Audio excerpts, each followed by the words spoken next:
আজ কয়েকদিন টানা ঝড়ো বর্ষণ শেষে রৌদ্রময় সকালে দেখা মিলেছে।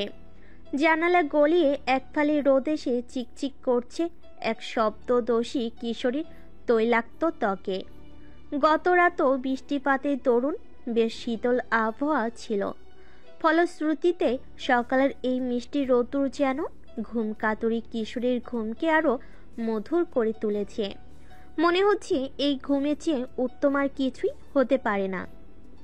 কিন্তু দুর্ভাগ্যবশত কিশোরীর এই শান্তির ঘুম হয়তো সহ্য হলো না বাড়ির সবচেয়ে প্রবীণ ব্যক্তির। বয়স তার ৭০ ছুঁই ছুঁই। বয়সের সাথে সাথে তার মেজাজও বেশ খিটখিটে। সবসময় যেন তা সপ্তম আসমানে চড়ে থাকে। তার হাঁকঢাক এই মুহূর্তে কিশোরীর নিকট কাকের কণ্ঠের চেয়েও কর্কশ মনে হচ্ছে। অগত্যা তাই শান্তির ঘুমকে চিরবিদায় জানিয়ে কিশোরী উঠে আদশা হয়ে বসে পড়ল বিছানায়। কয়েক মিনিট জিম ধরে বসে থেকে পরিস্থিতি বোঝার চেষ্টা করলো। ঘুম থেকে উঠে কয়েক মিনিট জিম ধরে আগে বিছানায় বসে থাকা কিশোরীর অন্যতম এক অভ্যাস। কিন্তু দোতলার বিছানায় বসে নিচতলার বসার রুমে কি ঘটছে তা তো আর জানা সম্ভব নয়। তাই সে আর বসে না থেকে ছুটল ওয়াশরুমের দিকে। উদ্দেশ্য এখন ফ্রেশ হয়ে নিচে নেমে দেখা কাহিনী কি। আজ খানবাড়ির কর্ত্রী রুবিনা বেগমের মেজাজ কিছু কারণবশত বেশ তুঙ্গে রয়েছে। আপাতত সে সবার উপর চেঁচামেচি করে প্রস্থান করেছে।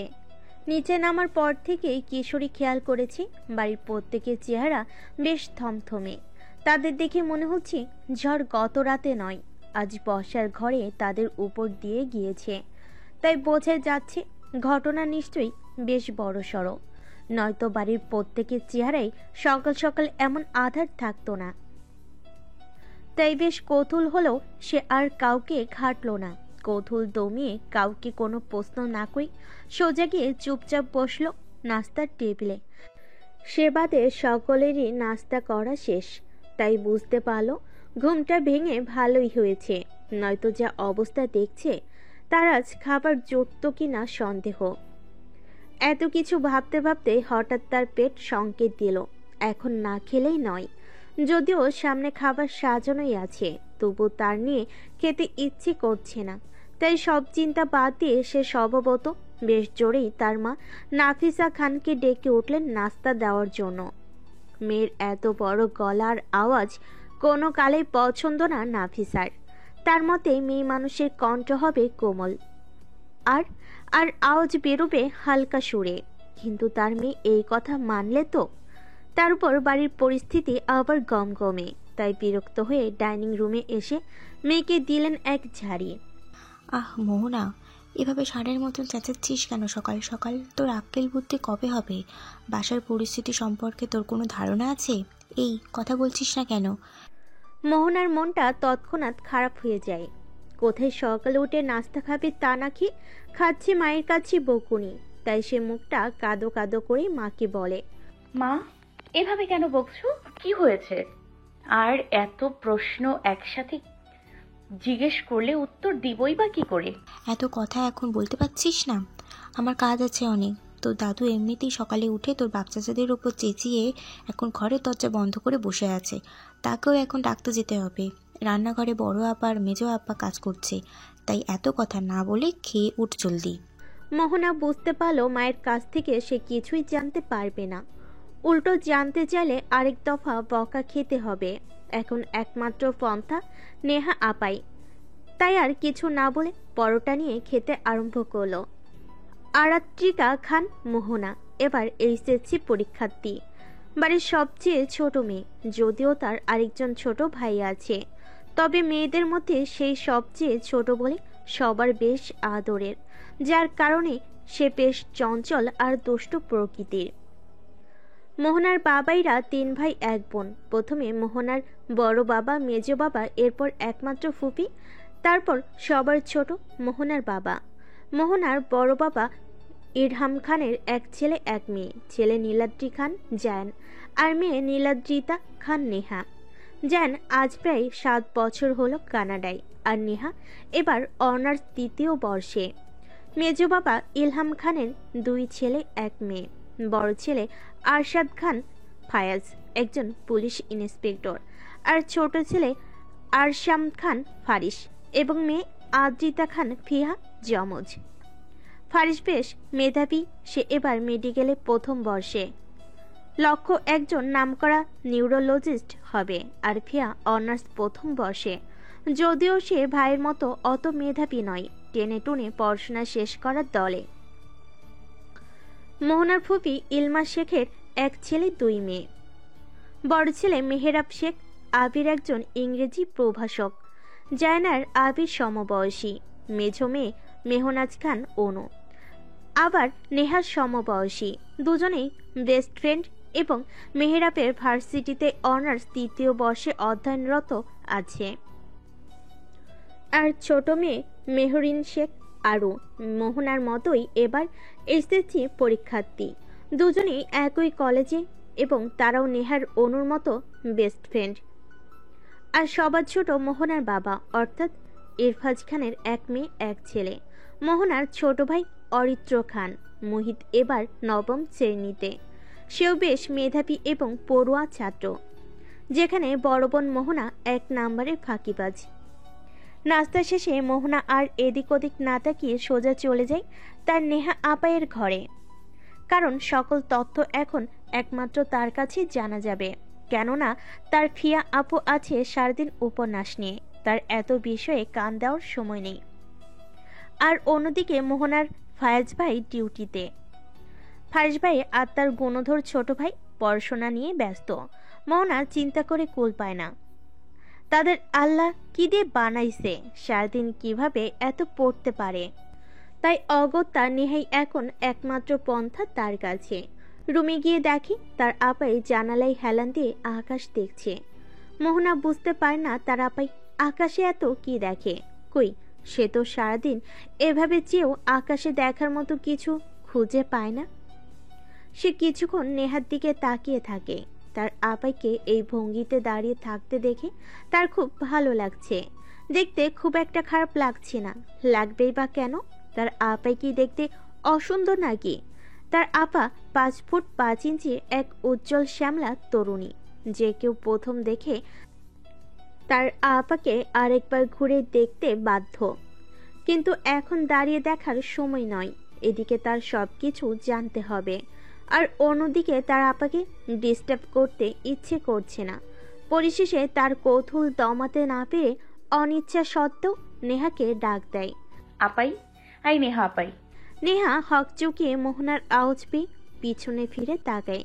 সে এতক্ষণ নিজ ভাবনায় ডুবেছিল বলে মোহনার উপস্থিতি টের পায়নি, আর হঠাৎ এভাবে ডেকে ওঠায় কিছুটা চমকে গিয়েছিল। মোহনা আবারও নেহাকে বলে, এই আপাই, কখন থেকে ডাকছিস, শুনছিস না কেন? কি হয়েছে? এভাবে হঠাৎ এসে চিৎকার জুড়ে দিয়েছিস কেন? ভয় পেয়ে গিয়েছিলাম তো। মোহনার এখন বলতে ইচ্ছে হলো, এত অল্পতেই কেউ ভয় পায় নাকি? আজও। তবু সে আর বেশি কিছু না বলে সে বিষয়ে জানতে এসেছিল, তাতে মনোযোগ দিল। তাই নেহার করা প্রশ্নের জবাব না দিয়ে বলে, এই আপাই, ঘটনা কি বলতো? সেই কখন থেকে লক্ষ্য করছি বাড়ির পরিবেশ বেশ থমথমে, যেন কে মারা গিয়েছে। মারা যাওয়ার কথা শুনেই দিল নেহা এক ধমক। এতে কথার মাঝখানে থতমত খেয়ে গেল মোহনা। সে বুঝতে পারল না তার দোষ কি। নেহা হালকা ধমকে সুরে বলল, সকাল সকাল তোর এসব অলক্ষণী কথা কেন বলতে হবে? তুই কি শুধরাবি না নাকি? ছোট মা থাকলে হতো এখন। মোহনা এবার ন্যাকা কান্না জুড়ে দিয়ে বলল, আহ আপাই, তুইও আমাকে বকছিস? এই বাড়িতে তোরা কেউ ভালোবাসিস না আমায়, শুধু বকিস। আমি না থাকলে তখন বুঝবি। প্লিজ মোহনা বোন আমার, এবার অফ যা। আর এরকম খারাপ কথা বলিস না। আপাই, তোকে অনেক ভালোবাসি। তুই বল, কখনো বকেছি তোকে? তো এখন কে বকলো? ওটা তো তুই সকাল সকাল মরার কথা বলেছিলি বললেই বললাম, না বললে তো বকতাম না। আচ্ছা হয়েছে, এবার কান্না থামা। আর কি জন্য এসেছিস বল? এবার মোহনা টনক নড়ল। কি করতে আসলো আর করলো কি? নিজের ওভার অ্যাক্টিংকে নিজেই বকা দিল। উফ, যেখানে সেখানে সে শুরু হয়ে যায়। তাই এবার সরাসরি আবারও নেহাকে প্রশ্ন করলো, আপাই, কি হয়েছে রে? বাসার বড়রা সবার মুড অফ কেন? সে অনেক কাহিনী, যদিও আমি জানি না পুরোপুরি। দাদুই তো সকালে বাবাকে বকলো, তারপর বাবাও কি জানো বলেছিল, তারপর থেকে দাদুর চেঁচামেচি শুরু। জানতাম এই হিটলার বুড়ি কিছু করেছে। ঘুম থাকতেই বুড়ির আওয়াজ আমি শুনেছি। উফ মোহনা, হিটলার বুড়ি আবার কি? তোকে কয়বার বলতে হবে এসব না ডাকতে? বড়রা শুনলে কি ভাববে বলতো? উনি যতই বকাবকি বা চেঁচামেচি করুক না কেন, উনি আমাদের দাদু হন, তাই সেটা আমাদের মাথায় রাখতে হবে। আচ্ছা ঠিক আছে, রাখবো মাথায়। এবার বল কি ঘটেছে। যা বুঝলাম ঘটনা বড় ভাইয়াকে নিয়ে। বড় ভাইয়া মানে নীলাদ্রি খান জায়ান? বড় ভাইয়া কথাটি শুনে মোহনা যেন আকাশ থেকে পড়ল। তার জায়ান সম্পর্কে তেমন কোনো স্মৃতি মনে নেই। জায়ান যখন দেশ ছাড়ে তখন কতই বা বয়স হবে তার, 10 কি 11। বাসায় জায়ান সম্পর্কে কোনো আলোচনা হয় না বিধায় এক প্রকার মোহনা তো ভুলতেই বসেছিল যে তার বড় বাবার এক ছেলে আছে যে সুদূর কানাডায় থাকে। তাই সে কিছুটা বিস্ময় রেশ ধরে পুনরায় নেহাকে জিজ্ঞেস করে, বড় ভাইয়া মানে নীলাদ্রি খান জায়ান? হ্যাঁ, তা নয় তো কি? তোর কি আর বড় ভাই আছে নাকি? আরে না, তা থাকতে যাবে কেন, এমনি বললাম। তারপর বল। জানিসই তো ভাইয়া প্রায় 7 বছর হলো কানাডায় আছে। সেখানে ভাইয়ার পড়াশোনা তো অনেক আগেই শেষ। ভাইয়া সেই ভার্সিটিতে মাস্টার্স করেছে, সেখানেই এখন প্রফেসর হিসেবে আছে। মোহনা ভাবনায় পড়ে গেল। জায়ান ভাইয়া আবার প্রফেসরও? বাহ, বেশ ভালোই তো।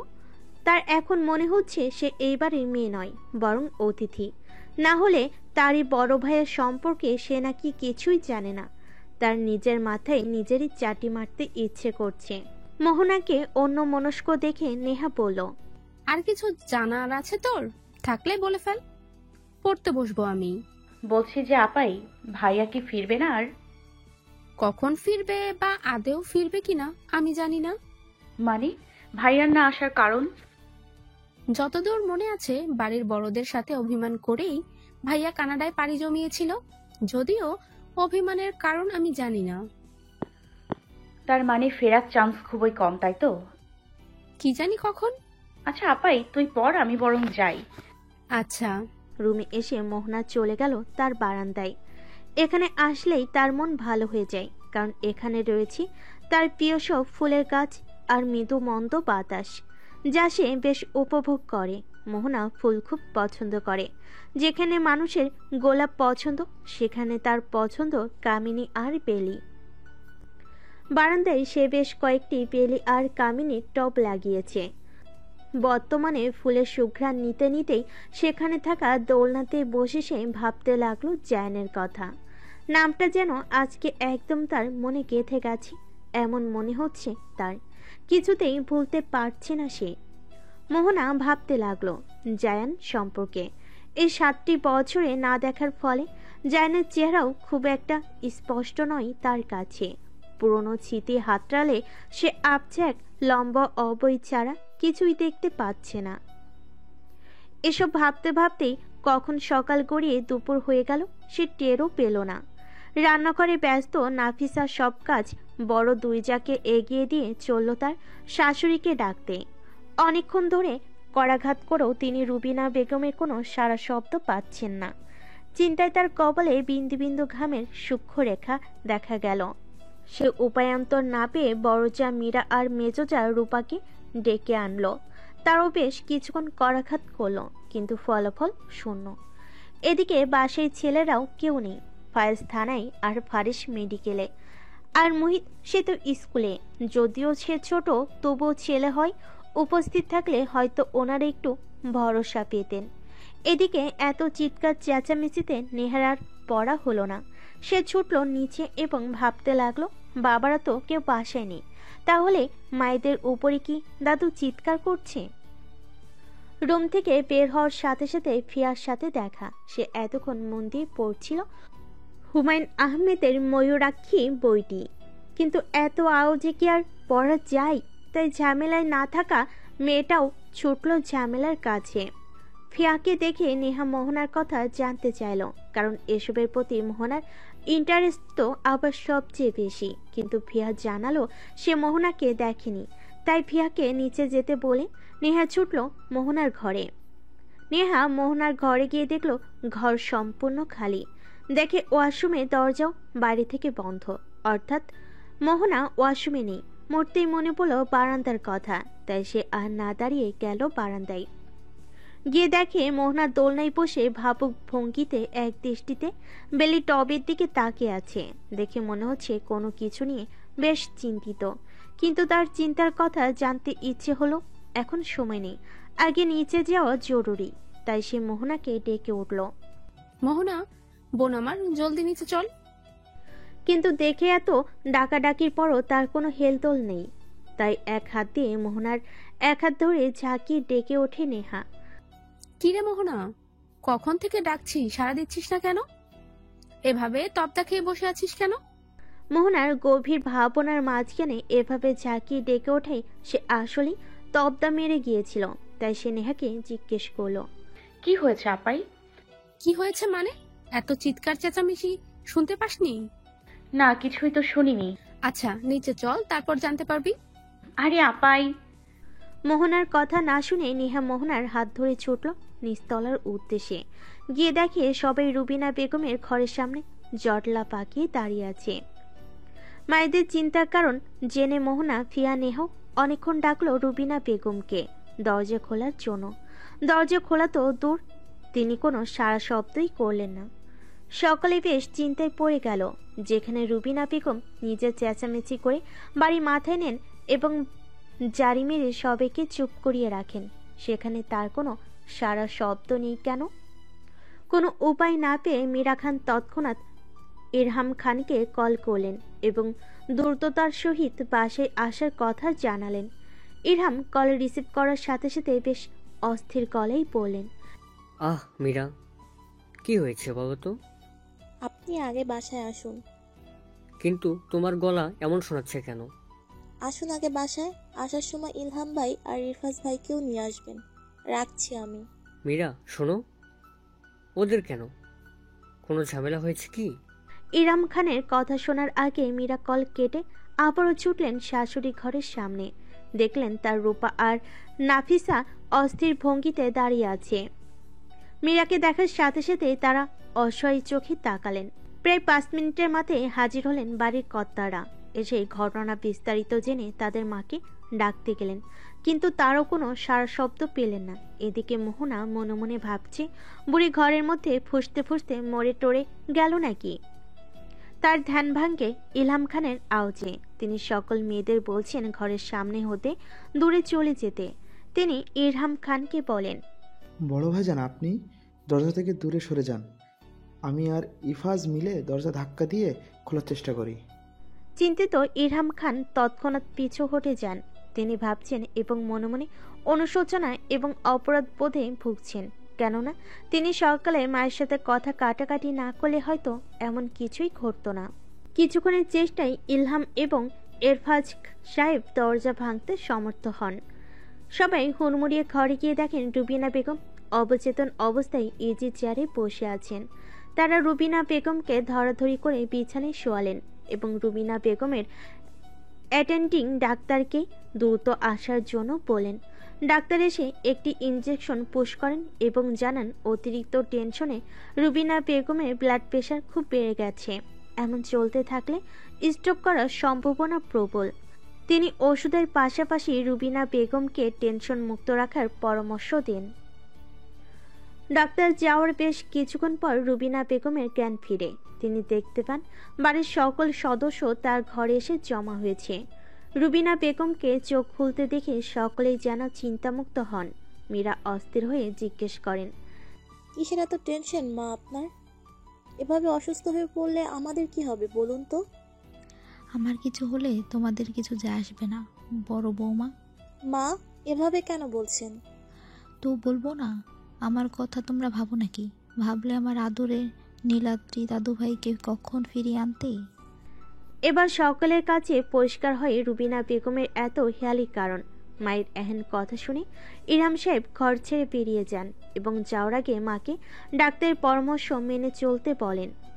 এতেই যেন আরো তেতে ওঠেন রুবিনা বেগম। তিনি মীরা বেগমকে বলেন, দেখেছো ইরহানের কাণ্ড? আমি মরে গেলে বোধ হয় তার রাগ পড়বে না আমার নীলাদ্রি দাদু ভাইয়ের ওপর। এই আমি বলে দিলাম, আমার নীলাদ্রি দাদু ভাই বাসায় না আসলে আমার কোনো ডাক্তার ফাক্তারের কথা শুনবো না, ওষুধ তো খাবো না, অসুস্থ হয়ে মরে যাব। এই আমার শেষ কথা বলে রাখলাম তোমাদের। এই কথা বলে রুবিনা বেগম মুখ ঘুরিয়ে নেন সবার থেকে। আদরের নাতিকে দেশে ফেরাতে তিনি এবার প্রয়োজনে জিদ ধরেই বসে থাকবেন। Toronto, Canada. এক বিশাল অ্যাপার্টমেন্টের সবচেয়ে বড় ঘরটিতে খালি গায়ে উপর হয়ে শুয়ে আছে এক যুবক। কোমর অবধি চাদর টানা, ফর্সা উন্মুক্ত মসৃণ পৃষ্ঠদেশ দেখতে বেশ আকর্ষণীয় লাগছে। যান্ত্রিক অ্যালার্মের আওয়াজে যুবকটির গভীর নিদ্রার সমাপ্তি ঘটে। বিছানায় বসে ফোনের সময় দেখে সকাল 7টা। উঠে ফ্রেশ হওয়ার উদ্দেশ্যে ওয়াশরুমের দিকে পা বাড়ায়। ডিরেক্ট গোসল করে রুমে এসে দেখে তার ফোনে রিংটোন বাজছে। সে তোয়ালে দিয়ে মাথা মুছতে মুছতে বসে পড়ে কাউচে। চেক করে দেখে এই আর কেউ নয়, বরং তার বেস্ট ফ্রেন্ড সায়র মাহমুদ, পেশায় একজন গায়ক। নিশ্চয়ই সকাল সকাল জ্বালানোর জন্য কাউকে না পেয়ে তাকে কল দিয়েছে। সায়র দেখতে যেমন সুদর্শন তেমন মহাফাজিলও বটে। যেন ভেবে পায় না তার মতো এমন গুরু গম্ভীর রাগী জেদি ছেলের এমন চঞ্চল দুষ্টু ফাজিল টাইপ বন্ধু কিভাবে থাকতে পারে, আবার যে সে ফ্রেন্ড না, বেস্ট ফ্রেন্ড। রিংটন একবার বেজে কল কেটে যায়, দ্বিতীয়বার রিংটন বাজায় ভাবনা সুতো কাটে নীলাদ্রি খান জায়ানের। তাই কাল বিলম্ব না করে কলটি রিসিভ করে। কানে দেওয়ার সাথে সাথে শুনতে পাই সায়রের উত্তেজিত কণ্ঠ। সায়র জায়ানকে বলে, দোস্ত কই তুই? কখন থেকে কল দিচ্ছি, রিসিভ করছিস না কেন? সায়রের এহেন কথাই বেশ বিরক্ত জায়ান। দুবার কল দেই এমন ভাব করছে যেন অনেকবার দিয়ে ফেলেছে, তাই বেশ বিরক্তির সহিতই বলে, উফ চুপ কর এবার। একবার মিস করেছি, দ্বিতীয়বারে রিসিভ করেছি। যেভাবে বলছিস যেন কল করে মোবাইল উড়িয়ে দিয়েছিস। জায়ানের কথাই বেশ মন খারাপের সাথেই সায়র জবাব দেয়, দোস্ত ফোনে দুবার দিয়েছি আর কি, কিন্তু মনে মনে যে কত শত কল দিয়েছি তা তো তুই জানিসই না। জানবে কিভাবে? আমার কথা ভাবলে তুই জানতে পারবি। রাগ তোর ন্যাকামো। এবার বল কি জন্য ফোন দিয়েছিস? দোস্ত আজ আমার একটা কনসার্ট আছে, তুই আমার ভিআইপি গেস্ট। সন্ধ্যা 7টায় তোর অ্যাপার্টমেন্টের নিচে ওয়েট করবো আমি। তুই সন্ধ্যা 7টার খবর সকাল 7টাতেই দিয়ে দিচ্ছিস, এমন ভাব ধরছিস যেন কি না কি। লাইফে ফার্স্ট না হলেও কিছু হয় না, আর আমাকে অপমান করার রাগ তুই। ভালো হয়েছে, এখনো সময় আছে, বউ পাবে না তুই এমন খ্যাক করলে সবসময়। আমারটা আমি বুঝে নেব, তুই তোর চিন্তা কর। আমার আবার কিসের চিন্তা? তোর বোন একটাকে বিয়ে করে তোকে শালা বানিয়ে নিব, তারপর দেখবি আর কিভাবে জ্বালাই তোকে। আমার বোন দেব না তোকে, সায়রের বাচ্চা। For your kind information, I am not Sayar, I am Sayar, not সায়রের বাচ্চা। তুই চিন্তা করিস না, খুব শীঘ্রই আমার বাচ্চার মামা বানাবো তোকে। এই বলে কলটা কেটে দেয় সায়র। এভাবে জায়ানকে জ্বালাতে তার বেশ ভালোই লাগে। অন্যদিকে জায়ান আরো কিছু কথা শোনাতে চেয়েছিল সায়রকে, কিন্তু তার আগেই কল কেটে দিয়েছে সায়র। তবু বিড়বিড়িয়ে জায়ান বলে, তোকে বোন দেব না ফাজিল। বোনেদের কথা বলতে হুট করে জায়ানের মনটা খারাপ হয়ে যায়। কত বছর সে আলাদা আছে তার ভাই বোনগুলো থেকে। বড় হয় সে বেশ আদর করত তার ভাই বোনগুলোকে। ফাইজের সাথে যদিও প্রায় কথা হয়, আর নেহার সাথে মাঝে মাঝে, কিন্তু বাকিরা তাদের জন্য বেশ মন পড়ে তার। আর বাড়ির বড়রাও তো আছে, এত আপনজন থাকতো সে যেন একা। ভাগ্যিস সায়রটা ছিল, না হয় এই দেশে সে কিভাবে থাকতো। আবার হুট করে সব মন খারাপ মাথা ঝাড়া দিয়ে ফেলে দেয় সে। এসব ভাবলে কষ্ট আরো বাড়বে, তাই সে ভাবলো না আর কারোর কথা। সবাই যদি তাকে ছাড়া ভালো থাকে তবে সেও পারবে। আর সে তো এখন অভ্যস্ত হয়ে গেছে এই রোবোটিক জীবনে। আর সায়র তো আছেই। মন খারাপ হলে সায়র কত কিছু করে তার মন ভালো করতে। এসব ভেবে ক্ষীণ হেসে ওঠে পরে তৈরি হতে। ভার্সিটি আছে তার, তাই সকল চিন্তা ভাবনা বাদ দিয়ে বেরিয়ে পড়ে সে। এদিকে রুবিনা বেগমের কথা শুনে মীরা ছুটলেন স্বামী ইরহাম সাহেবের পেছনে। তারই তো ছেলে, তার কি মন পড়ে না ছেলের জন্য? এবার মায়ের ওছিলাই হলো যে করে হোক জায়ানকে বাড়িতে ফেরাবেন তিনি। রুমে এসে দেখেন ইরহাম সাহেব বিষণ্ণ মুখে ইজি চেয়ারে বসে আছেন। তিনি তার স্বামীকে বেশ ভালোভাবেই চেনেন। উপর উপর যতই কঠিন দেখাক না কেন, তিনি তো জানেন তার স্বামীর ভেতরটা মোমের মতো। তাই ছেলের উপর যতই রাগ করুক না কেন, মীরা বুঝে যে ইরহাম সাহেবেরও ছেলের জন্য মন পড়ে। তাই তিনি স্বামীর উদ্দেশ্যে বলেন, কি গো, আর কত? এবার তো ছেলেটাকে ফিরিয়ে আনো। স্ত্রীর কথায় কোনো ভ্রুক্ষেপ করে না ইরহাম সাহেব। এখনো নিলিপ্ত ভঙ্গিতে বসে আছেন, যার দরুন বেশ রেগে যান মীরা বেগম। আবারও বলেন, ঠিক আছে, আর কিছু করতে হবে না তোমাকে। এবার যা করার আমিই করব, কিন্তু তুমি তাতে কোনো রকম বাধা দিতে পারবে না। এই কথা বলে তৎক্ষণাৎ ঘর ত্যাগ করে মীরা বেগম, কিন্তু তখনও উদাসীন হয়ে চোখ বুজে ইজি চেয়ারে গা এলিয়ে দিয়ে বসে থাকেন ইরহাম খান। কিছু অপরাধ বোধ যে ভেতর থেকে তাকে কুরে কুরে খাচ্ছে, যেও সংকোচ আর দ্বিধার কারণে তা থেকে তিনি মুক্তি পাচ্ছেন না। ভার্সিটিতে এসে পরপর দুটো ক্লাস নিয়ে নিজ অফিসে এসে গা এলিয়ে দিয়ে বসে ফোন স্ক্রল করতে থাকে। সে ম্যাথমেটিক্স এর ডিপার্টমেন্টের হেড, তাই পুরো একটা ডিপার্টমেন্ট সামলানোর বেশ বড় দায়িত্ব আছে তার কাঁধে। হঠাৎ মায়ের নাম্বার থেকে কল দেখে ভাবনায় পড়ে যায় সে। বেশ অনেকদিন হলো মা তাকে কল করে না এবং নিজে করতেও নিষেধ করেছে তাকে, কারণ মীরা বেগম তাকে বারবার জোর করে দেশে ফিরতে। সে এই কথা বারবার এড়িয়ে যায়, তাই মীরা বেগম রেগে আর জায়ানকে কল করে না। তাই হঠাৎ এই সময়ে মায়ের নম্বর দেখে বেশ চিন্তিত হয়ে পড়ে সে। তাই দেরি করে না, কল রিসিভ করে সে। ফোন রিসিভ করার সাথে সাথেই বেশ উদ্বিগ্ন স্বরে মীরা বেগম বলেন, জায়ান বাবা আমার, মায়ের কথা মনে পড়ে না তোর?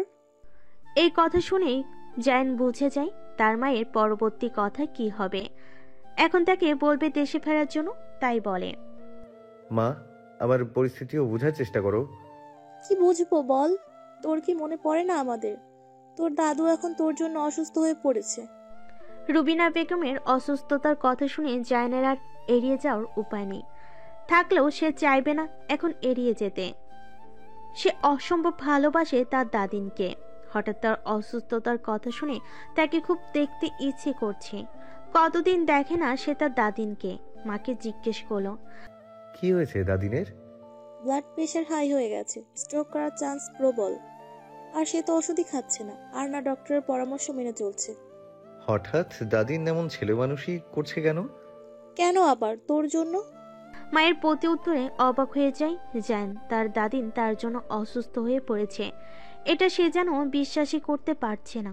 অবাক হয়ে শুধুই, আমার জন্য? তা নয় তো কি, এত অবাক হচ্ছিস কেন? মা তোকে দেখার জন্য অস্থির হয়ে পড়েছে। না কোনো মেডিসিন নিচ্ছে, না কিছু করছে। এমন হলে আরো অসুস্থ হয়ে পড়বে। আমাদের কারো কোনো কথাই শুনছে না। মিস্টার ইরহাম খানের কথাও না? না। আর মিস্টার ইরহাম খান আবার কি? রাগ উঠাস না জায়ান, ভালো হবে না কিন্তু। মায়ের কথায় জায়ান মুখ বাঁকায়। তবে এটা ভেবে মনে মনে পৈশাচিক আনন্দ পায় যে ইরহাম খান সবকিছু পারে, সে নাকি দাদিনকে ওষুধ খাওয়াতে পারছে না। তাই জায়ানই এখন শেষ ভরসা। কিছুটা নিজের উপর গর্ববোধ করে সে। তারপর মাকে বলে, দাদিনের সাথে আমার কথা বলিয়ে দাও এখন। দেখ জায়ান, আমি মজা করার মুডে নাই। আমি মজা করছি না, যা বলছি সিরিয়াসলি বলছি। রাখ তোর সিরিয়াস কথা। মা তোকে সামনাসামনি দেখতে চাই, তাই যত তাড়াতাড়ি পারিস চলে আয়। এই কথায় যেন নড়চড় না হয়। আচ্ছা, আসবো নে। কথা দে আমাকে। আচ্ছা, দিলাম কথা। এবার তুমি আমাকে একটা কথা দাও। কি কথা? আমি আসার খবর কাউকে বলবে না। আচ্ছা বলবো না, তবে আসছিসটা কখন? খুব শীঘ্রই, সময় হলেই চলে আসবো। আর ফোর্স করো না আমাকে। আচ্ছা রাখছি মা, ভার্সিটিতে এখন আমার ক্লাস আছে। ভালো থাকিস। কল কেটে যান এক দীর্ঘশ্বাস ফেলে। সেই বাংলাদেশি তার আবার ফিরে যেতে হবে, না ফিরেই বা যাবে কই? বাংলাদেশ তো তার মাতৃভূমি। পৃথিবীর যে কোনায় থাক না কেন, গন্তব্য তো এটাই। ইজি চেয়ারে গা এলি দিয়ে যান পিড়পিড়িয়ে বলে, I am coming to Bangladesh as soon as possible. বলে ঠোঁট বেঁকিয়ে অস্পষ্ট হেসে ওঠে, যার স্থায়িত্বকাল খুবই ক্ষীণ। দি মুনলিট রক্স নাইট ক্লাব। টরন্টোর অন্যতম জনপ্রিয় নাইট ক্লাবটি বেশ জমকালো আয়োজনে মুখরিত হবে নাই বা কেন। আজ যে শায়র মাহমুদের কনসার্ট আছে সন্ধ্যা 7টায়। শায়র মাহমুদ বাবার জন্মসূত্রে বাংলাদেশি হলেও মা একজন কানাডিয়ান সিটিজেন, তাই সে মায়ের সূত্র ধরে কানাডার গ্রিন কার্ড হোল্ডার। শায়রের বাবা সাজিদ মাহমুদের জন্ম বাংলাদেশের সিলেটে। সাজিদ কানাডায় পড়তে গিয়ে শায়রের মা এলিসা রোজারিরোর সাথে পরিচিত হন। উভয়েই একই ভার্সিটিতে পড়তেন। সাজিদ ছিল এলিসার 2 ব্যাচ সিনিয়র। তারা দুজনেই ছিলেন পড়াশোনার পাশাপাশি সঙ্গীতের প্রতি অনুরাগী। মূলত এই সঙ্গীতই তাদের কাছাকাছি এনেছিলেন, গভীর প্রণয়ের সূচনা করেছিল। প্রণয়ের পরিপূর্ণতায় তারা ভালোবেসে একে অপরকে বিয়ে করেন। সাজিদ এতিম ছিলেন এবং চাচা চাচির কাছে মানুষ হয়েছেন। যদিও তার বিপুল পৈতৃক সম্পত্তি ছিল, কিন্তু বাবা মা না থাকায় তার দেশের প্রতিও কোনো পিছুটান ছিল না। ফলশ্রুতিতে সাজিদ মাহমুদ হয়ে ওঠেন কানাডার স্থায়ী বাসিন্দা। ছেলে শায়র ও মেয়ে এলিজাকে নিয়ে এলিসার সাথে তার বেশ সুখের সংসারই ছিল, যদিও তিনি বর্তমানে বেছে নেন। গত হয়েছেন আরও 5 বছর আগে। মূলত বাবা মার কারণে শায়রের ছোটবেলা থেকে গানের প্রতি আগ্রহ বেশি এবং তাদের অনুপ্রেরণায় ছোটবেলা থেকে গানের চর্চা করে এবং বড় হয়ে গানকে নিয়েই তার ক্যারিয়ার গঠন করে। আর এভাবে সে হয়ে ওঠে জনপ্রিয় কানাডিয়ান সঙ্গীত শিল্পী। জায়ান আর শায়র দুজন 2 মেরুর মানুষ। দুজনেই দুজনের চরিত্রের সম্পূর্ণ বিপরীত। জায়ান যেমন গম্ভীর, বিপরীতে শায়র তেমন চঞ্চল। জায়ান যেমন কাঠখোট্টা, বিপরীতে শায়ান তেমন প্রাণোচ্ছল। জায়ান খুব মেপে কথা বলে, একেবারে স্বল্পভাষী। প্রয়োজনের তুলনায় বেশি কথা নিজে যেমন বলে না, তেমনি অন্যের বলাটাও পছন্দ করে না। আর অন্যদিকে শায়রের মুখে তো খই ফোটে। ছেলেটা কথা বলতে এত ভালোবাসে যে পরিচিত অপরিচিতদের ধার ধারে না। জায়ানের মতে তার দেখা পৃথিবীর সেরা বাচাল হলো শায়র, কিন্তু কিভাবে জানি তারা বেস্ট ফ্রেন্ড হয়ে গেল, এটা বেশ বিস্ময়ের ব্যাপার। যদিও এর পেছনে লম্বা কাহিনী আছে। জায়ান কানাডিয়ান ভার্সিটিতে ভর্তি হওয়ার পর নিজের কোল্ড স্বল্পভাষী চারিত্রিক বৈশিষ্ট্যের কারণে কারোর সাথে তেমন ভাব জমাতে পারেনি। নিজের মতো থাকতেই বেশ স্বাচ্ছন্দ্য বোধ করত। কেউ নিজ থেকে ভাব জমাতে আসলেও সে আগ্রহ দেখাতো না বলে বিপরীতের মানুষটি বিরক্ত হয়ে ফিরে যেত। যতই নিজের কোল্ড বিহেভিয়ার আর অ্যাটিটিউড বজায় রেখে সবাইকে ইগনোর করে চলুক না কেন, সে ছিল প্রায় অনেক মেয়ের প্রিন্স স্যাম। আর হবে নাই বা কেন? 5 ফুট 11 ইঞ্চির হলুদ ফর্সা সুঠাম দেহের অধিকারী এই যুবক যে কোনো নারীর বহুল আকাঙ্ক্ষিত পুরুষর যোগ্যতা রাখে। তাই সামনাসামনি প্রকাশ না করলেও প্রায় মেয়েই তাকে মন দিয়ে বসেছিল। জায়ান তখন সবে কানাডা এসেছে। মোটামুটি পর্যায়ের ছোটখাটো একটা অ্যাপার্টমেন্ট রেন্টে নিয়ে থাকা শুরু করেছে। তখন একাকিত্ব ভীষণ জেগে ধরত তাকে। ক্ষণে ক্ষণে অনুভব করাতো এই ভিনদেশে সে কতটা একা। নিজের একাকিত্ব দূর করতে সারাদিন বইয়ে মুখ গুজে রাখত আর কানে থাকতো হেডফোন। পড়াশোনার পাশাপাশি সময় কাটাতে হেঁটে বেড়াতো কানাডার ছোট ছোট পরিষ্কার পরিচ্ছন্ন রাস্তা ধরে, বসে পড়তো লেকের ধারে। একদিন এভাবেই হাঁটতে বেরিয়েছিল জায়ান। পরনে off white full sleeve T shirt আর নেভি ব্লু ট্রাউজার, হাতে কালো বেল্টের রিস্ট ওয়াচ আর কানে তার অ্যাজ ইউজুয়াল হেডফোন। রাস্তার ধারে গান শুনে শুনে অন্যমনস্ক হয়ে হাঁটছিল। তখন হুট করে কোত্থেকে একটা বাইক এসে তাকে ধাক্কা দিয়ে ফেলে দেয়। মূলত শায়রই চালাচ্ছিল ওই বাইক। মেয়েদের ভাব দেখে ফুল স্পিডে চালাতে গিয়ে শেষমেশ কন্ট্রোল করতে পারেনি বেচারা। অপরদিকে অন্যমনস্ক হয়ে হাঁটার দৌড় যেন বিপরীত হতে আসা বাইকটি লক্ষ্য করেনি, যদিও শায়র চেঁচিয়ে বলেছিল তাকে,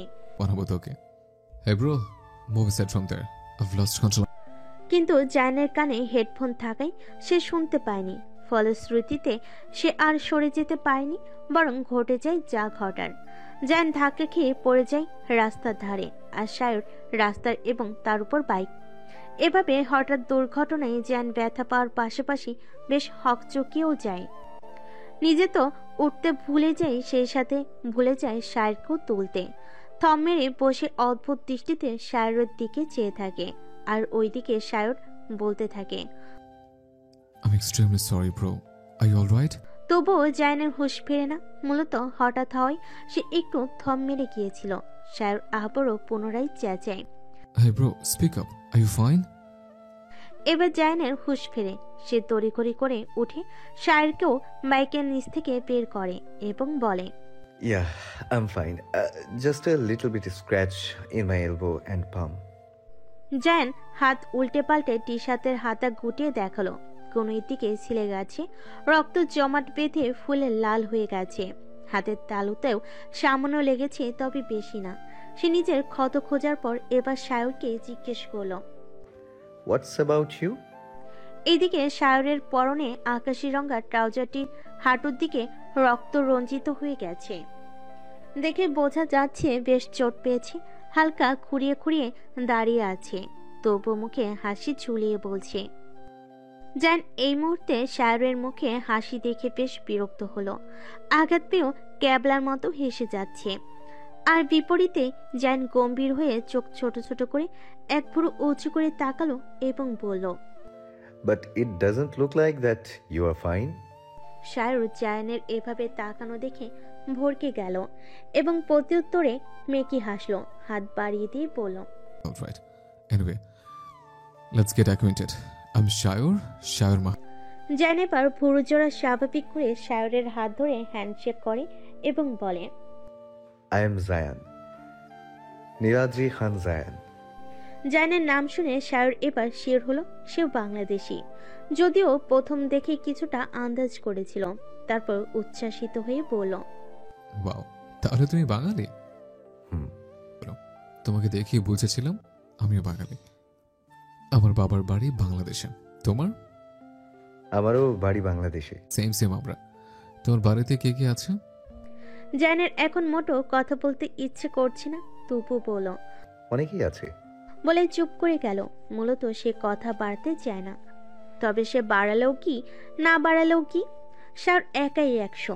সে পুনরায় বলল, বাংলাদেশে আমার বাবার বাড়ি হলেও আমার কোনো বাংলাদেশের ফ্রেন্ড ছিল না বলে কথা আফসোস করতাম। দেখো তোমাকে পেয়ে গেলাম, আমার ফ্রেন্ড হবে? আবারও হাত বাড়িয়ে দিয়ে বলে শায়র। এদিকে শায়রের এমন উদ্ভট বিহেভিয়ার জানে মাত্র অতিরিক্ত বিরক্ত লাগছে।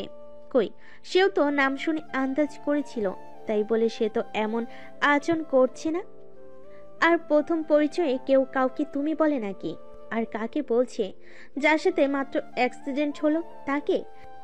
জানার কথা বাড়ালো না, দেখা যাবে তখন স্যার আরো প্রশ্ন করবে তাকে, তাই বলো। কেন নয়, অবশ্যই, কিন্তু আমার এখন যেতে হবে, কাজ আছে, নয়তো আপনার সাথে হসপিটালে যেতাম। ইউনিট ট্রিটমেন্ট বলে তাড়াহুড়ো দেখে উল্টো ঘুরে হাঁটাতে হলো। জানের প্রথম কথায় খুশি হলো, পরের লাইন শুনে স্যারের মন খারাপ হলো। সে একটু ভাব জমাতে চাইছিল, কিন্তু হলো না। জান তো হাঁটা দিল, তবুও শায়র পেছন থেকে চেঁচিয়ে বলল, আরে শুনে যাও, তোমার তো ট্রিটমেন্ট প্রয়োজন। জায়ান দাঁড়াও। বলে শায়র খুঁড়িয়ে খুঁড়িয়ে হেঁটে জায়ানের পিছু নিল। কিন্তু কে কার কথা শুনে জান তো পালাতে পারলেই বাঁচিয়ে।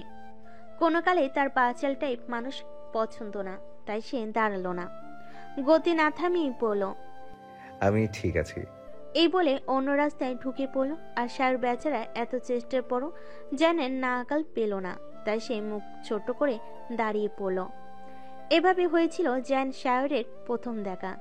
সেদিন অ্যাপার্টমেন্টে ফিরে জ্যান হাঁপছে বাঁচে, ক্ষত হওয়া জায়গাগুলো পরিষ্কার করে অ্যান্টিসেপটিক লাগায়। কাউচে বসে ভাবে ভাগ্যিস কাজের বাহানায় চলে এসেছিল, নয়তো আরো কথার ফুলছুরি বের করত ওই হাফ মেন্টাল। সেদিনের পর বেশ কয়েকদিন কেটে যায়।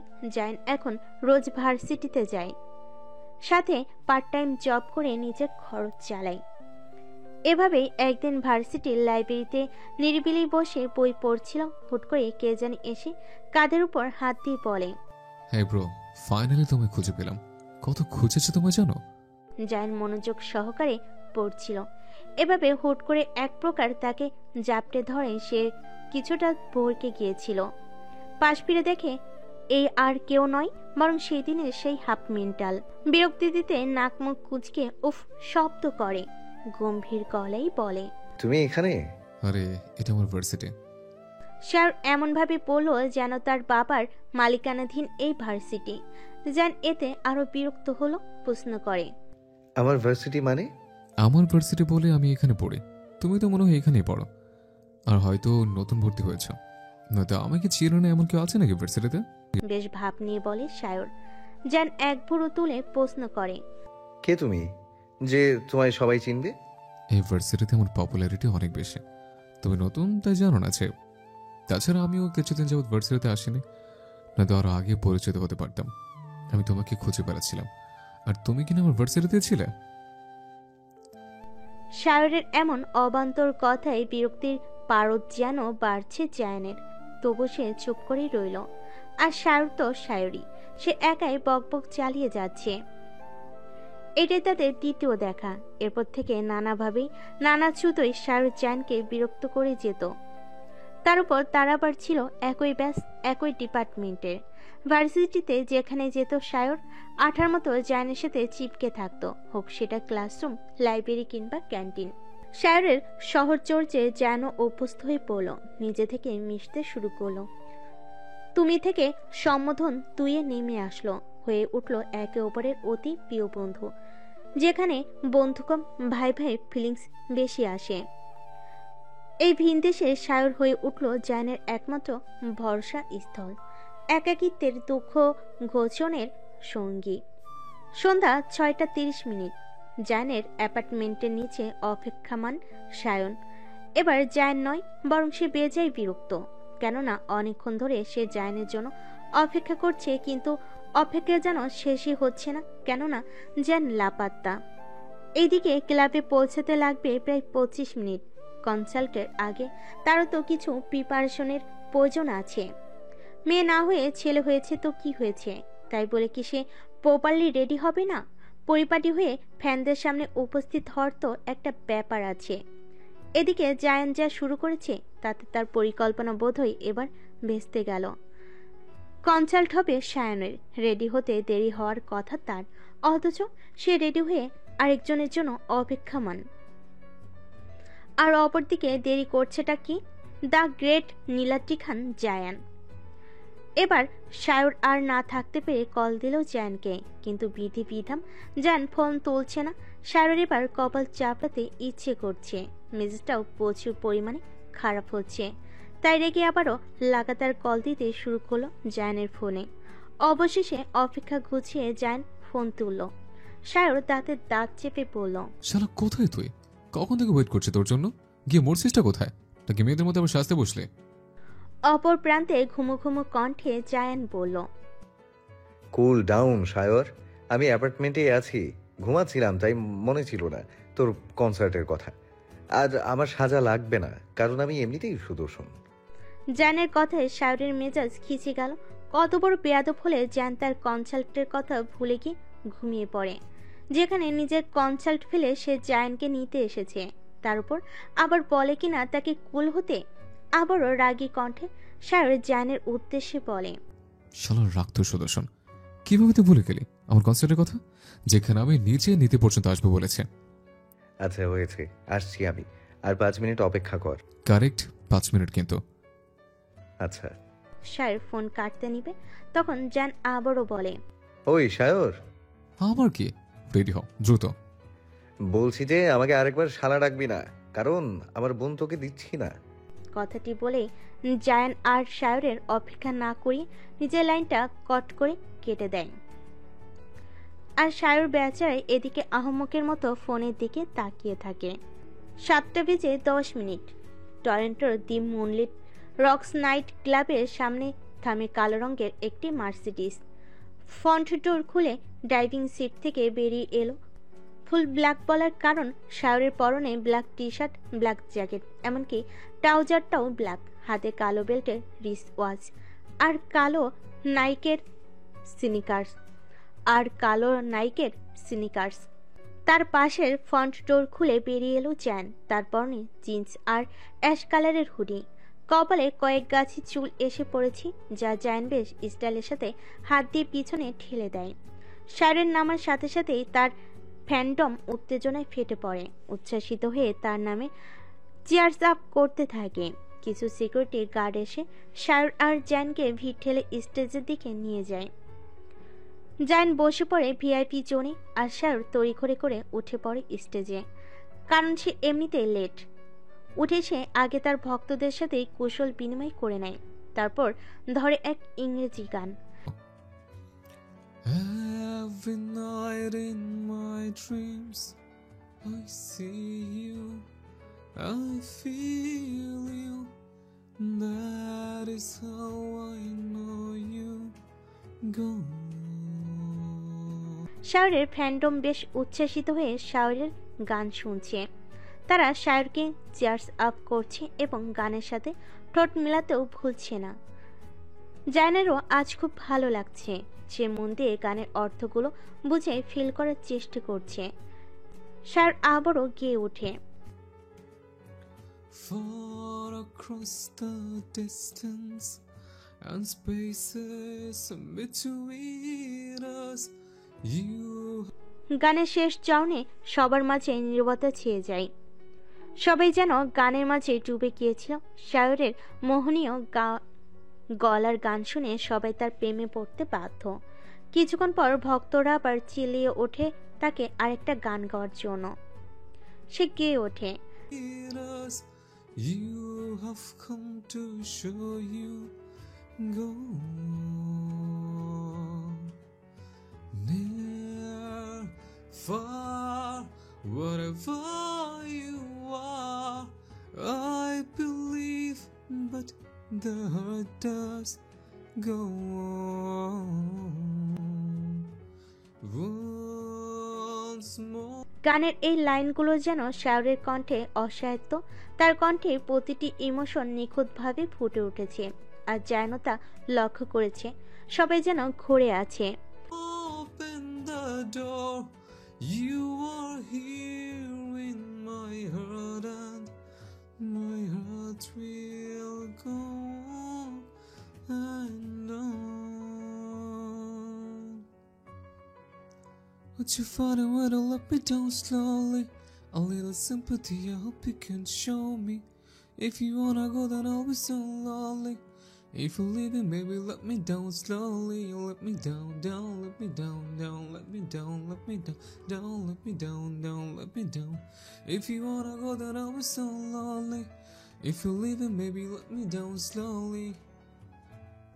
আবারও নীরবতায় ছেয়ে গেল পুরো কনসার্ট। সবই বেশ উপভোগ করলো এই গান। কেউ কেউ তো ইমোশন হয়ে পড়েছে। এই গান শেষে শায়র ভক্তদের অনুরোধ করে আরও দুটি গান শোনায়। এই গান শেষে শায়র ভক্তদের অনুরোধে আরও দু একটি গান শোনায়। সর্বশেষ একটি কানাডিয়ান গান গেয়ে কনসার্টের সমাপ্তি ঘোষণা করে। অনেক ফ্যান্স তার সাথে সেলফি নিতে এগিয়ে আসে, আবার কারো কারো চাই অটোগ্রাফ। সবার ইচ্ছা পূরণ করে শায়র তাদের মাঝ থেকে বিদায় নেয়। হালকা চাঁদের আলোয় লেকের পাশে সবুজ ঘাসের উপর দু হাতে ভর দিয়ে আদুসা হয়ে আকাশের দিকে তাকিয়ে আছে এক যুবক। পাশে আরেকটা যুবক লেকের পানিতে কিছুক্ষণ পরপর ছোট ছোট পাথর ছুটছে। তারা আর কেউ নয়, বরং জায়ান আর শায়র। কনসার্ট শেষ করে তারা উভয়ই এখানে প্রকৃতি বিলাস করতে বসেছে। প্রায় আসে তারা।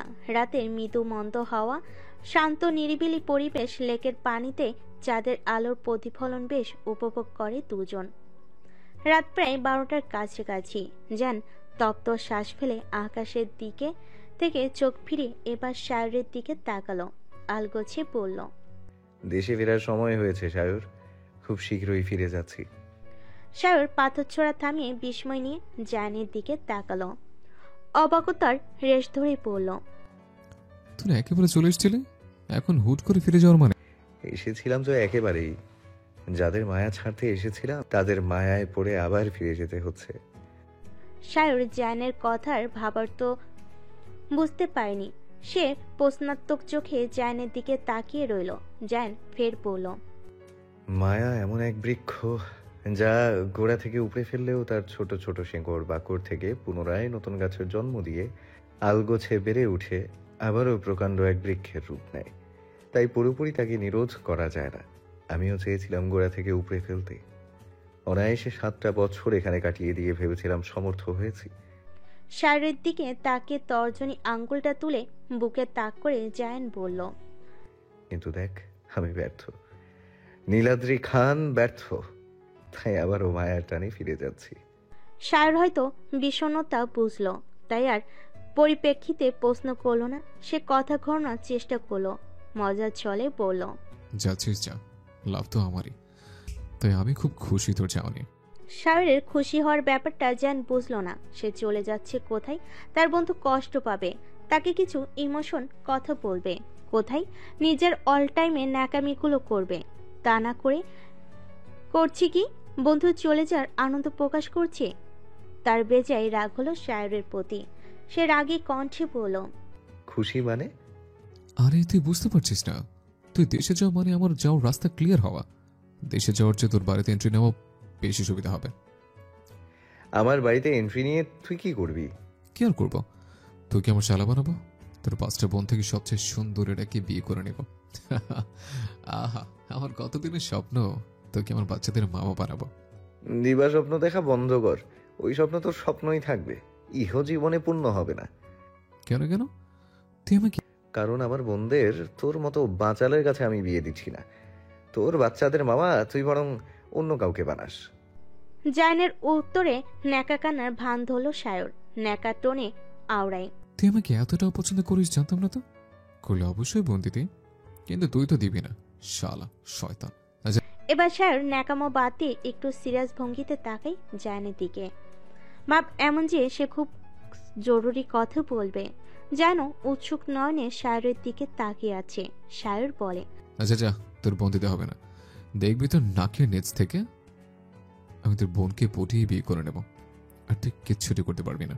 বেশ ভাব নিয়ে বলল শায়র। তারপর চুলগুলো ব্যাক ব্রাশ করতে করতে পুনরায় বলল, কারণ তোর বোন তখন নিজে বলবে শায়রকে ছাড়া আমি বাঁচতে পারবো না। কানে তুই দিয়ে বাংলা সিনেমার নায়িকাদের মতো বলবে, না না না, এটা কিছুতেই হতে পারে না। ভাইয়া, তুমি শায়রকে কিছুতেই আমার কাছ থেকে আলাদা করতে পারবে না। সে আমার ভালোবাসা, তাকে ছাড়া আমি বাঁচা অসম্ভব। মরে যাবো আমি তাকে না পেলে। হয়েছে, অফ যা। তো ড্রামা পুরোই ওভার অ্যাক্টিং এর দোকান। শালা তুই বিশ্বাস করছিস না তো? এমনটা হবে, দেখে নিস। আচ্ছা দেখবো রে, চল এবার উঠি। 1টা বেজে গেছে অলরেডি। কাল ভার্সিটিতে অনেক কাজ আছে, রেজিগনেশন লেটারটাও রেডি করতে হবে। বাসা যা পরিস্থিতি দেখছি, বাংলাদেশে কয়েকদিনের মধ্যে ফিরতে হবে। তাই যত তাড়াতাড়ি সম্ভব সব গুছিয়ে নিতে হবে। শায়র আর কথা বাড়ালো না, বিনা বাক্যে উঠে পড়ল। নিজের কারে বসে জায়ানকে ড্রপ করতে চলল। জায়ানকে তার অ্যাপার্টমেন্টের সামনে নামিয়ে দিয়ে সেও ফিরে গেল তার বাসায়। কেটে গেছে 2টো দিন। রুবিনা বেগমের শরীর আগে থেকে একটু সুস্থ হয়েছে, যদিও সে জেদ করে ওষুধ খাচ্ছে না। অল্প স্বল্প খাবারই কষ্ট করে খাওয়ানো যাচ্ছে। মীরা বেগম তাকে কথা দিয়েছে যে তার নীলাদ্রি দাদু ভাইকে যে করে হোক ফিরিয়ে আনবে। তাই সে এখন ওষুধ না খেলেও মোটামুটি খাবারটা খাচ্ছে, তবে যেটা ভালো লাগছে সেটাই শুধু। এই তো গতকালের ঘটনা। রুবিনা বেগমকে অনেক বুঝিয়ে সুঝিয়ে এক বাটি স্যুপ খাইয়েছে মীরা। যখনই ওষুধের কথা বলল তখনই তেতে ওঠে রুবিনা বেগম। মীরা বলে, মা, এবার প্রেশারের ওষুধটা খেয়ে নিন, বাকিগুলো না খেলেও চলবে। রুবিনা বেগম চেঁচিয়ে বলেন, আরেকবার ওষুধ খাওয়ার কথা বললে খাবারটাও খাবো না। মা প্লিজ, জেদ করবেন না। আপনাকে তো কথা দিয়েছি যে করেই হোক জায়ানকে ফিরিয়ে আনবো। রুবিনা বেগম নিরুত্তর হয়ে শুয়ে পড়লেন বিছানায়। মীরা বেগম তাকে আর না ঘেটে বাইরে এসে ইরহাম খানকে কথাটি বলেন। ইরহাম খান বলে, আচ্ছা দেখছি আমি মাকে খাওয়ানো যায় কিনা। ইরহাম সাহেব রুমে এসে দেখেন মা শুয়ে আছে। অনেক ডাকার পরও সাড়া দিচ্ছে না। তবুও সে ডাকলো, শেষে বলল, আচ্ছা সারা দিতে হবে না, ওষুধটা অন্তত খেয়ে নাও। এবার রুবিনা বেগম আর সাড়া না দিয়ে পারলেন না, বেজে চটে যান। বলেন, আরেকবার ওষুধ খাওয়ার কথা বলছিস তো ঘুমের ওষুধের পাতা আগে খালি করব। ব্যাস, আর কি বলার আছে ইরহাম সাহেবের? ঘুমের ওষুধ খেয়ে নিল আর রক্ষা থাকবে না। এর চেয়ে জোর না করাই ভালো হবে। মাথা ঠান্ডা হলে পরে খাওয়ানো যাবে। এর মধ্যে পুনরায় রুবিনা বেগমের কণ্ঠ শোনা গেল। তুই এখনো ওখানে দাঁড়িয়ে আছিস কেন? বের হ, তোকে দেখতে ভাল লাগছে না। ইরাম সাহেব আর না দাঁড়িয়ে নিঃশব্দে বেরিয়ে গেলেন। এর মধ্যে আরও গোটা একদিন কেটে গেল। আজ বেশ কয়েকদিন পর কলেজে যাচ্ছে মোহনা। অনুকেও জানিয়ে দিয়েছে। মোহনা লেখাপড়ায় ততটা মনোযোগী না হলেও ক্লাস মিস দেয় না, কিন্তু গত কয়েকদিন বাসার পরিস্থিতির কারণে তার মন মেজাজ ভালো ছিল না, যার কারণে তার আর ক্লাস করা হয়ে ওঠেনি। আজ একটা সাদা চুড়িদার পরেছে মোহনা, সেই সাথে সামনে কয়েকটা ছোট চুল বের করে দিয়ে চুলগুলো ক্লেজার দিয়ে আটকে নিয়েছে। তার বরাবরই সাজগোজের প্রতি ইন্টারেস্ট কম, তাই মুখে কোনো কৃত্রিম প্রসাধনী ব্যবহার করেনি, শুধু হালকা একটু লিপ জেল দিয়েছে। এতে তার সাজগোজ কমপ্লিট। সব শেষ করে রুম থেকে বেরোনোর আগে চুড়িদারের উপর কলেজ ইউনিফর্মের সাদা অ্যাপ্রনটা গায়ে জড়িয়ে নেয়। ক্লাস শুরু হবে 10টায়, অলরেডি 9:30 বেজে গেছে, তাই তাড়াহুড়ো করে নাস্তাটা না করে বেরিয়ে যায় কলেজের উদ্দেশ্যে। এদিকে নাফিসা বেগম হাঁক পারেন মেয়েকে। এই মোহনা, নাস্তাটা তো করে যা। আজকে আর পারছি না, অলরেডি লেট হয়ে গেছে। ক্যান্টিন থেকে কিছু একটা খেয়ে নিব। বলে আর এক সেকেন্ডও দাঁড়ায় না মোহনা, ছুটে বেরিয়ে যায়। আবারও চেঁচিয়ে ওঠে নাফিসা বেগম। আরে আস্তে যা, দৌড়াচ্ছিস কেন? পড়ে যাবি তো। কিন্তু কে শোনে কার কথা? মোহনা সেই কবে ছুটে বেরিয়ে গেছে। নাফিসা বেগম রান্নাঘরের দিকে যেতে যেতে নিজে নিজেই আওড়ায়। মেয়েটা কবে যে বড় হবে কে জানে, শুধু হাতে পায়ে বড় হয়েছে, বাকি সব কাজ কারবার বাচ্চাদের মতো। হযরত শাহজালাল আন্তর্জাতিক বিমানবন্দর, ঢাকা। মাত্র ল্যান্ড করলো কানাডা হতে আগত প্লেনটি। সকল ফর্মালিটিস কমপ্লিট করে বের হতে হতে আরও আধা ঘন্টা দেরি হলো জায়ানের। জায়ানের পরনে হোয়াইট শার্ট আর ব্ল্যাক ট্রাউজার, হাতে মোটা বেল্টের ঘড়ি, পায়ে এডিডাস এর দামি স্নিকার্স। জান হাত ঘড়িতে সময় দেখলো, দেখে পেয়ে 11টা বাজতে চলো। তার ফ্লাইট টেক অফ করেছে 10:30টায়। সে বাসায় যাওয়ার জন্য দ্রুত একটা ক্যাব বুক করে নেয়। ক্যাবে আসতে আসতে কিছুক্ষণ সময় লাগবে, তাই জায়ান আর ওখানে না দাঁড়িয়ে আশেপাশে হাঁটতে লাগলো। প্রথমে প্রাণ ভরে নিঃশ্বাস নিল। কতদিন সে নিজ দেশের বাতাসে নিঃশ্বাস নেয় না, 7 বছরের বেশি তো হয়ে গেল। আজকে সকালটা রৌদ্রময় হলো, এখন হালকা মেঘ করেছে, হয়তো খুব শীঘ্রই ঝমঝমিয়ে বৃষ্টি নামবে। হাঁটতে হাঁটতে জায়ানের ক্যাব চলে আসে। সে বাড়ির সকলকে বহুদিন পর দেখার উত্তেজনায় চেপে ক্যাবে উঠে বসে। এই তো আর কিছু সময়ের অপেক্ষা, তারপর সে তার সাথে তাদের কাছে থাকবে। তার একাকিত্বের অবসান ঘটবে। কলেজ শেষ করে মেন রোডের কাছাকাছি এসে দাঁড়ালো মোহনা। আজকে 2টো ক্লাস হয়নি। 2টো ক্লাস না হয় ঘড়িতে এখন 12:30, নয়তো বাসায় ফিরতে ফিরতে তাদের প্রায় 2টো বাজে। মোহনার সাথে আরুও তাদের আরেক প্রাণপ্রিয় বান্ধবী তিথি। তিথির বাসা আরুদের কাছেই। আগে আরুর বাড়ি, তারপর তিথির, তাই সে আরুর সাথে রোজ কলেজে আসে। অপরদিকে মোহনার বাসা আরুর বাসা থেকে সম্পূর্ণ বিপরীত দিকে, অর্থাৎ কলেজের গেট হতে দুজনের বাড়ি দুদিকে, তাই সে একাই যাতায়াত করে। আজও কলেজ শেষ করে সবে মেন রোডে এসে দাঁড়িয়েছে। আকাশ মেঘ করে তারা দ্রুত বাসায় ফেরার চেষ্টা করছে, কেননা সকালে রৌদ্রোজ্জ্বল থাকায় কেউ ছাতা আনেনি। তারপর আরুর আবার বজ্রপাতের শব্দে ভয় বেশি, তাই সে তাড়াহুড়ো করছে বেশি। যদিও মোহনার বৃষ্টিতে ভেজার ইচ্ছে প্রবল, কিন্তু হালকা ভিজলেই সে সর্দি জ্বর বাঁধিয়ে বিচ্ছিরি অবস্থা করে, যার দরুন সে অনুর সামনে ভেজার কথা বলতে পারছে না। পাশে কিছু হলে নাফিসা বেগমকে আরও বলে দিতে পারে, তাই মন খারাপ করে সে রিক্সার অপেক্ষা করছে। কিন্তু অনেকক্ষণ অপেক্ষা করার পরও রিক্সার দেখা নেই। রিক্সা আছে, তবে খালি নেই। এদিকে আরও তিথিদের বাসে ফেরার তারা মোহনাকে অস্থির করে তুলেছে এটা সেটা বলে। অবশেষে একটা খালি রিক্সা পাওয়া গেল, কিন্তু তাদের লাগবে 2টো। মোহনা মনে মনে ফোন দিয়ে আটল। এই রিক্সায় আরু আর তিথিকে তুলে দিয়ে সে হেঁটে ভিজতে ভিজতে বাসায় ফিরবে। যদিও মা বকবে, কিন্তু এখন ভেজা অবস্থায় মা দেখলো কিছু কাহিনী বানিয়ে বলে দিতে পারবে। কিন্তু এভাবে দেখার আরুর বলাই পার্থক্য আছে। পার্থক্যটা হলো একটাই, সে নিজে ইচ্ছায় ভিজেছে, আর দ্বিতীয়টাতে সে রিক্সা না পাওয়াই এবং ছাতা না থাকাই ভিজবে। তাই বকে খেলেও মা দোষ দিতে পারবে না তাকে। আর একটু আধটু ভিজতে হয়। অত অসুখের চিন্তা করলে সে শখ পূরণ করতে পারবে না। তাই ভাবনার মাঝে আরও ডাক দিল তাকে। ওই মোহনা, কই হারিয়ে গেলি? মোহনা ভাবনা বাদ দিয়ে আরুর দিকে তাকায়। যদিও সে শুনতে পায়নি আরু কি বলেছে, তাই সে জিজ্ঞেস করে, কিছু বলছিলি রে আরু? বলছিলাম, কি ভাবছিলি? কই কিছু না তো। আরু কিছুটা অসহায় ভঙ্গিতে বলে, এখন কি করি রে মোহনা? রিক্সা তো একটা পেলাম, আমাদের তো দুটো লাগবে। এক কাজ কর, তুই যেহেতু একা, তুই উঠে যা বরং। আমরা যেহেতু দুজন একসাথে ওয়েট করি।